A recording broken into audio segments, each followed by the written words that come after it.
ఓం శాంతి. బ్రహ్మబాబా జీవిత చరిత్ర మనం కంటిన్యూ చేస్తున్నాం. ఓం రాతే యొక్క స్టోరీ మనం నిన్న స్టార్ట్ చేశాం. ఓం రాతే చెప్పారు,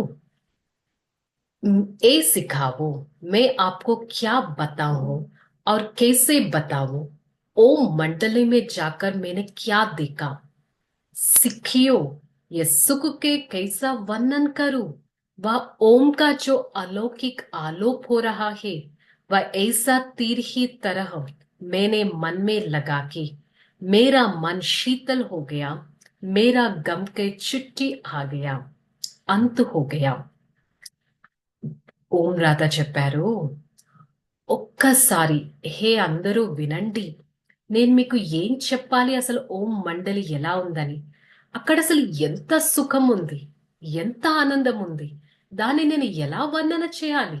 అక్కడ ఓం ధ్వని రాగానే ఏ దుఃఖాలన్నా పారిపోవాల్సిందే, మనసు శీతలం అవ్వాల్సిందే, ఎలాంటి బాధలున్నా వాటికి సెలవు పెట్టాల్సిందే.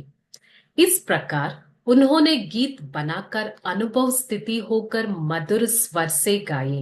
उसे सुनते सब लोग खुशी में झूमने लगे। अब ओम राधे ने सत्संग में आना शुरू नहीं किया था, तब एक बार दादा की लौकिक पत्नी जसोदा को साक्षात्कार हुआ कि श्री राधे भविष्य में श्री लक्ष्मी बनेगा और मैं उसके राज्य भाग्य दूंगा। परंतु उसका अर्थ वे नहीं सके। ఈ విధంగా ఓం రాధ పాట పాడుతూ ఉంటే అందరికీ ఎంతో సంతోషం వేసి సంతోషంతో నాట్యం చేశారు. ఓం రాధ సత్సంగంలోకి వచ్చినప్పుడు ఒక్కసారి తనని జసోదా మాత అంటే బ్రహ్మబాబా పత్ని, లౌకిక పత్ని, తనని చూడగానే ఓం రాధ కాబోయే శ్రీ రాధ భవిష్యత్తులో శ్రీ లక్ష్మిగా అవుతుంది అనేది అనిపించింది. వారికి నేను రాజ్య భాగ్యాన్ని ఇస్తాను అని కూడా అనిపించింది. కానీ అప్పుడు జసోదా మాతకి దాని అర్థం తెలియలేదు.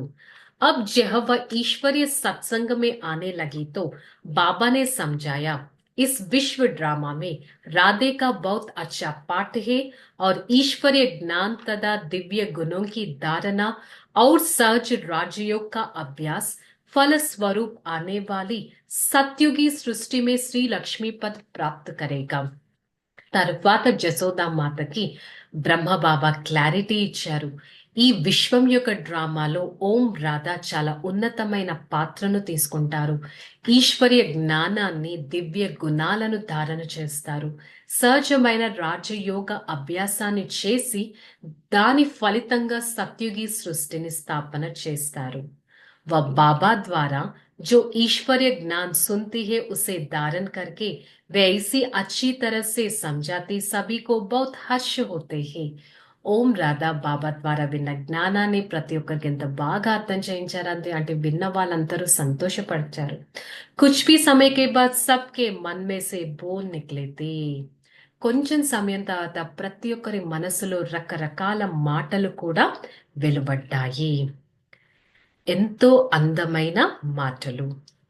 ఎలాంటి ప్రపంచం మా కోసం రాబోతుందా, మా కోసం పరమాత్మ తయారు చేస్తున్నారా, ఈ జ్ఞానం ఎంత మధురంగా ఉంది, బాబా ఎంత మధురంగా ఉన్నారు, ఓం రాధ ఎంత చక్కగా మధురతను వ్యాపింప చేస్తుంది అని రకరకాలుగా అందరి నోటి నుంచి మాటలు రావడం స్టార్ట్ అయ్యాయి.